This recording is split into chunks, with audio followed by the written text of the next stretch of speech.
రవి ప్రకాష్ సిలికానాంధ్ర ఆసుపత్రి Kuchipudi super speciality వైద్య సేవలు పూర్తిగా ఉచితం. ఈ రాష్ట్ర రాజకీయ పరిస్థితుల్లో ఒకసారి చూస్తే చంద్రబాబు నాయుడు గారు అనునిత్యం ఆయన ధోరణి ఎలా తయారైందంటే ఒక నీచ రాజకీయ సంస్కృతిని ఈ రాష్ట్రంలో ప్రవేశపెట్టడం జరిగింది. ముఖ్యంగా మనం మొదటి నుంచి చూస్తున్నాం, అన్ని వ్యవస్థలను కూడా ధ్వంసం చేసి ఆయనకు అనుగుణంగా వాడుకునే ప్రయత్నంలో ఆయన ఎన్నోసార్లు మనందరికీ బాగా తెలుసు, రాష్ట్ర ప్రభుత్వంలో అయితేనేమి కేంద్ర రాష్ట్రాల్లోంచి కూడా ఎన్నో వ్యవస్థలను ఆయన అనుకూలంగా వాడుకునేదానికి ప్రయత్నం చేసిన వ్యక్తి ఆయన. ఈరోజు మొట్టమొదటిసారిగా మనం చూస్తే లక్ష్మీ పార్వతిని అడ్డు పెట్టుకొని ఎన్టీ రామారావు గారిని ఏ విధంగా వెన్నుపోటు పొడిచాడో మనందరికీ తెలుసు. ఒక సామెత ఉంది, ఏదో ఇంటి అల్లుడిని తీసుకొచ్చి ఇంట్లోనే పెట్టుకుంటే మొత్తం అంతా కబ్జా చేస్తాడంట. ఆ రకంగా ఎన్టీ రామారావు గారిని వెన్నుపోటు పొడవడమే కాకుండా ఆయన మరణానికి కారణమై మరి ఆయన తెలుగుదేశం పార్టీని స్థాపిస్తే ఆ పార్టీని కైవసం చేసుకుని కుటుంబ పరిపాలన సాగించే ప్రయత్నం ఈరోజు జరుగుతూ ఉంది. ఎక్కడ కూడా తెలుగుదేశం పార్టీలో అంతర్గత ప్రజాస్వామ్యం ఎక్కడా లేదు. ఒక నియంత తెలుగుదేశం పార్టీని ఈరోజు నడిపే పరిస్థితులు వచ్చినాయి. ఇంకో పక్క చూస్తే ప్రతిసారి కూటములు తయారు చేస్తాడు. ఈ కూటములు ఎట్లుంటాయంటే ఆయనకు అవసరమైతే ఆ కూటమి, అవసరం లేకుంటే కూటమిలో ఉండే సభ్యులను తిడుతూ ఉంటాడు. 2014లో నరేంద్ర మోడీతో కూటమి, 2009లో మహాకూటమి, ఇప్పుడు మళ్ళా ఇంకొక కొత్త కూటమి, పవన్ కళ్యాణ్, బీజేపీ, తెలుగుదేశం. ఈ దాంతోపాటు ఒక కాంగ్రెస్ పార్టీతో లోపాయికారి ఒప్పందాలు. అందుకే ఈరోజు షర్మిల గారు ఈ రాష్ట్రానికి కాంగ్రెస్ పార్టీ అధ్యక్షురాలైంది. ఇదంతా చంద్రబాబు నాయుడు కన్సర్నాల్లో జరిగిన డ్రామా. మొట్టమొదటి నుంచి మనం చూస్తూనే ఉన్నాం, చంద్రబాబు నాయుడు గారు ఎప్పుడు కూడా అందరి కుటుంబాల్లో చిచ్చుపెట్టే ప్రయత్నం చేస్తాడు. అందుకే ఈరోజు ప్రతినిత్యం ఎక్కడ చూసినా, ఏ మీటింగ్లో చూసినా హూ కిల్డ్ బాబాయ్ అని గట్టిగా అరుస్తూ ఉంటాడు. ఒక కేసును పక్కదో పట్టించాలంటే ప్రింట్, ఎలక్ట్రానిక్ మీడియాల్లో ఆయనకున్న సంబంధికులను అందులో పెట్టి పాపం ఏమీ తెలియని డాక్టర్ సునీతను ఇందులో పావుగా వాడుకొని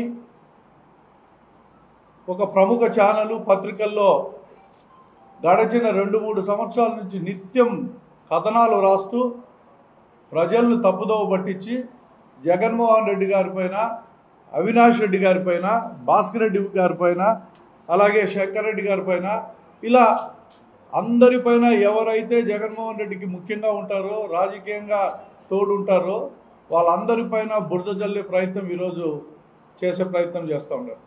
చేసేసినారు కూడా. ఎందుకంటే ఈ సమాజంలో పత్రికలది ఎంత పాత్ర ఉంటుందో, చంద్రబాబు నాయుడు సృష్టించిన వ్యవస్థలు, ఈనాడు కానీ, ఆంధ్రజ్యోతి కానీ, లేకపోతే ఏబిఎన్ ఛానల్ కానీ, ఈనాడు ఛానల్ కానీ, ఇవన్నీ కూడా ఈరోజు ఈ కేసును మొట్టమొదటి నుంచి తప్పుదోవ పట్టించే ప్రయత్నము. అమాయకురాలైన డాక్టర్ సునీత ఈరోజు వాళ్ళ చేతుల్లో పావై కూర్చోంది. ఈరోజు 100 కోట్ల రూపాయలు ఈరోజు ఈ కేసు కోసం ఖర్చు పెట్టడం జరిగింది. ఈ కేసు కోసం లూత్రా అనే అడ్వకేట్ను కోట్లాది రూపాయలు ఇచ్చి ఎంగేజ్ చేసుకోవడం కూడా ఒక పక్క జరిగింది. ఇవన్నీ ఒక పక్క చూస్తూ ఉంటే ఎంత నీచ సంస్కృతి అంటే, ఒక సినిమా తీసినారు ఈ మధ్యలో, వివేకం. దాంట్లో ఎంత నీచంగా చూపిస్తారు, ఎంత అసలు అది చూస్తే అవినాష్ రెడ్డి గారు మన ముఖ్యమంత్రి, గౌరవ ముఖ్యమంత్రి జగన్మోహన్ రెడ్డి గారి కంటే దాదాపు 10 సంవత్సరాలు భారతి గారి కంటే 10 సంవత్సరాలు చిన్న. అలాగే షర్మిల గారు, లేకుండా పోతే సునీత గారు, వీళ్ళందరికంటే 10 సంవత్సరాలు చిన్న వ్యక్తిని ఎంతో అసభ్యకరంగా చిత్రీకరించడం.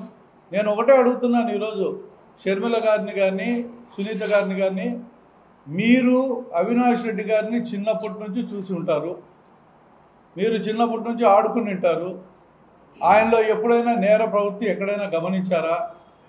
గడిచిన 50 సంవత్సరాల్లో అవినాష్ రెడ్డి గారి పైన అయితేనేమి, భాస్కర్ రెడ్డి గారి పైన అయితేనేమి ఎక్కడైనా ఒక కేసు నమోదైందా? ఎక్కడైనా దౌర్జన్యాలు పాల్పడినారా? రాజకీయ హత్యలతో ఏమైనా సంబంధం ఉందా? స్థానికంగా ఉండే ఫ్యాక్షన్ గొడవలతో సంబంధం ఉందా? ఎలాంటి సంబంధాలు లేకున్నా వాళ్ళు ఎంతో నిష్కలంకలమైన జీవితాన్ని ఓ పక్క గడుపుతూ ఉంటే, ఒక మంచి యువకుడిని రాజకీయాలకు తీసుకురావాలనే ఉద్దేశంతో జగన్మోహన్ రెడ్డి గారు 2014లో అవినాష్ రెడ్డి గారిని ఎంపీగా నిర్ణయించుకోవడం, ఆయన కడప ఎంపీగా పెట్టడం జరిగింది. మరి ఆయన పర్ఫార్మెన్స్ చాలా హైగా ఉన్నింది. చాలా చక్కగా పర్ఫార్మెన్స్ ఇచ్చిన అవినాష్ రెడ్డి గారిని తిరిగి కొనసాగించాలనే ఉద్దేశంతోనే 2019లో కూడా ఆయన్నే కొనసాగించాలనే ఉద్దేశం జగన్మోహన్ రెడ్డి గారికి ఉంది. దీంట్లో ఎలాంటి సందేహం కూడా లేదు. వివేకానంద రెడ్డి గారు ఆయన ప్రచారంలో భాగంగానే అవినాష్ రెడ్డి గారికి ఎంపీకి ఓటేయాలా, జగన్మోహన్ రెడ్డి గారిని ముఖ్యమంత్రిగా చేయాలా, స్థానికంగా ఉన్న సుధీర్ రెడ్డి గారినో లేకుంటే రఘురామరెడ్డి గారినో ఇటువంటి వారిని అందరినీ మనం ఎమ్మెల్యేలుగా గెలిపించుకోవాలని హత్యకు ముందు 2 రోజుల నుంచి జరిగిన అన్ని క్యాన్వాసుల్లో కూడా, అన్ని పత్రికల్లో కూడా రాశాయి. ఇటువంటి పరిస్థితి ఉంటే ఎక్కడో వివేకానంద రెడ్డి టికెట్ అడిగారంట, టికెట్కు అడ్డం వచ్చారంట, అందుకని కుట్ర పన్నారంట అనే ఒక అభియోగాలు మోపి వాస్తవం పక్కదారి పట్టించే ప్రయత్నం చేశారు.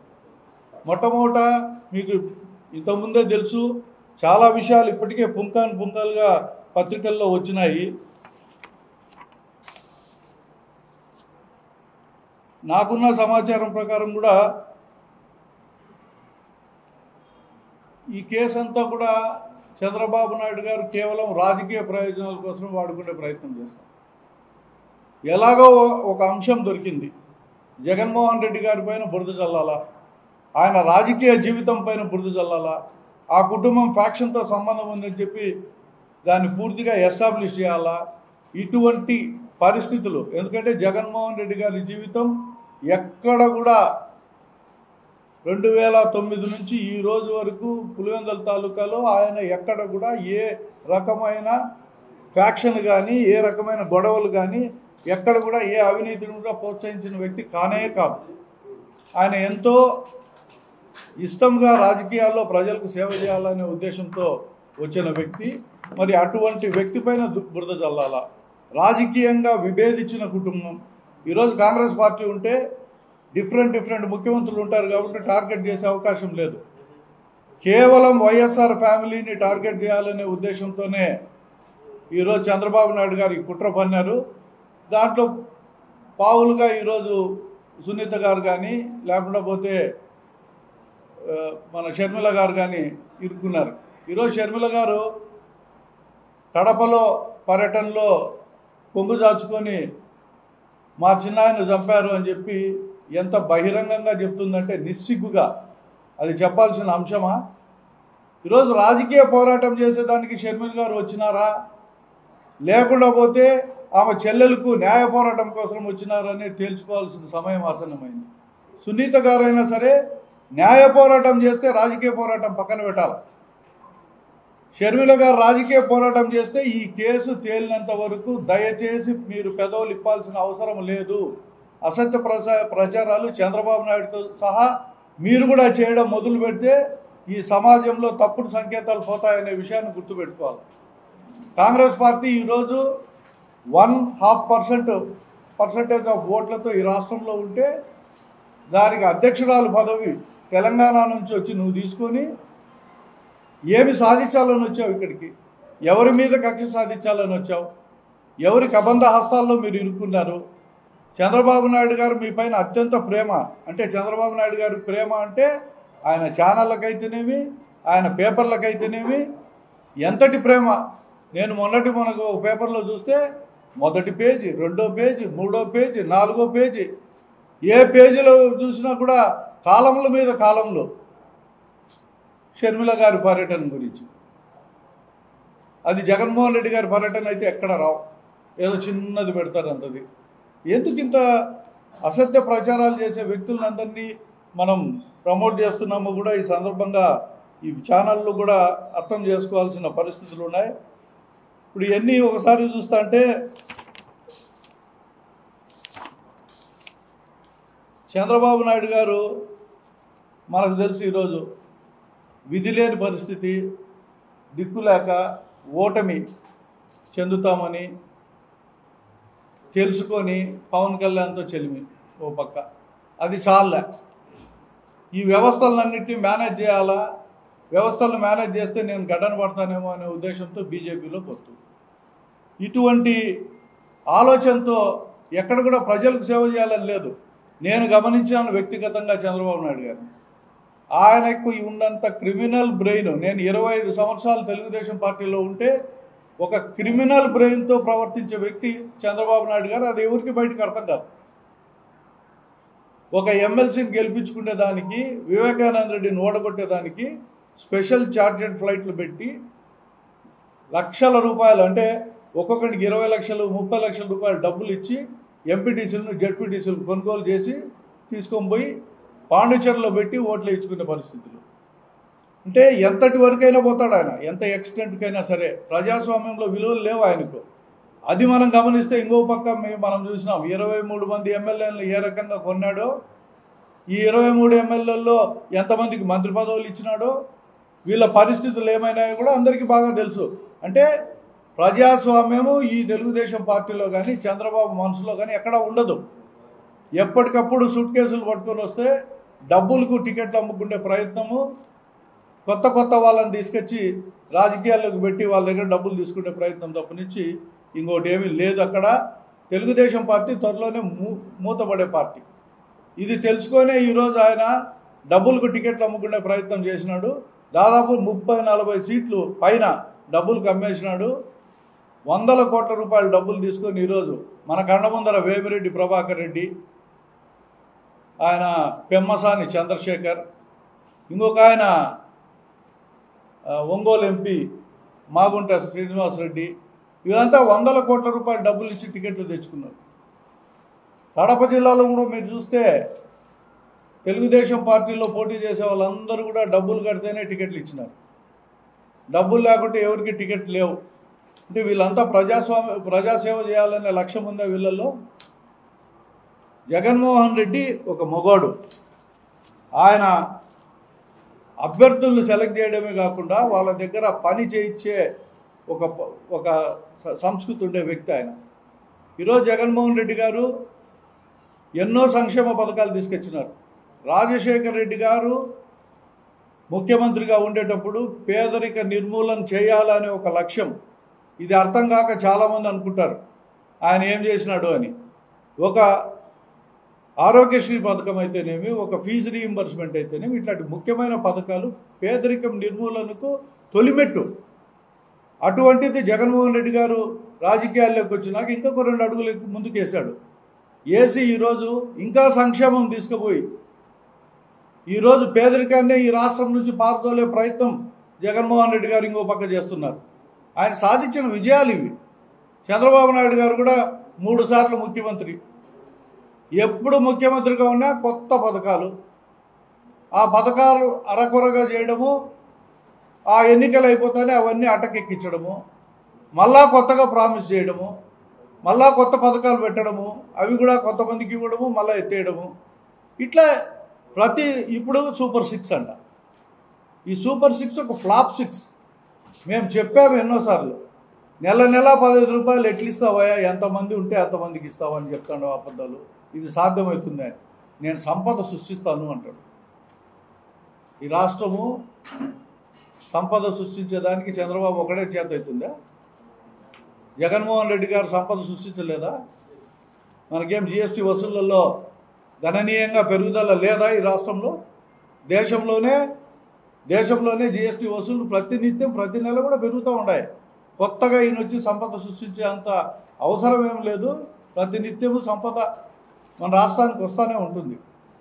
ఈరోజు ఎన్నో అంశాలు మనం ఓ పక్క చూస్తే, అందుకే చంద్రబాబు నాయుడు గారిని ఒక్కసారి ఆలోచన చేయండి. చంద్రబాబు నాయుడు గారికి ఓటేస్తే కాంగ్రెస్ పార్టీకి బీజేపీ పార్టీకి ఓటేసినట్టే ఈరోజు. అంటే కాంగ్రెస్ పార్టీకి ఓటు వేయించే దానికోసమే ఈరోజు షర్మిలను తీసుకొచ్చి పిసిసి ప్రెసిడెంట్ చేసి జగన్మోహన్ రెడ్డి గారికి రావాల్సిన ఓట్లను కొంతమేరకైనా చీలిస్తే అధికారంలోకి వస్తాను అని చెప్పి ఒక భావంతో చేసే ప్రయత్నం ఇది. అందరూ ఆలోచన చేయాల్సిన అవసరం ఉంది. కాంగ్రెస్ పార్టీకి ఓటు వేయాల్సిన పరిస్థితి లేదు. ఈ జిల్లాలో షర్మిల గారికి ఓటు వేయాల్సిన పరిస్థితి అవసరమే లేదు. అవినాష్ రెడ్డి గారు కడిగిన ముత్యం. ఏ రోజైనా సరే ఈ కేసు అక్విటల్ అవుతుంది, ఎవరు ఈ కేసు తప్పుదారి పట్టింది అని చెప్పి మొదటి నుంచి చెప్తానే ఉంటారు. ఈరోజు మన డాక్టర్ కూడా పొద్దున్న ప్రెస్ మీట్ పెట్టినప్పుడు చాలా విషయాలు చెప్పాడు. టెక్నికల్గా విషయాలు కావాలంటే డాక్టర్ చెప్తాడు మీకు. మరిన్ని వీడియోస్ కోసం ఛానల్ ని సబ్స్క్రైబ్ చేయండి. లేటెస్ట్ అప్డేట్స్ కోసం వాట్సాప్ ఛానల్ ని ఫాలో చేయండి. అండ్ లింక్ డిస్క్రిప్షన్ లో ఉంది.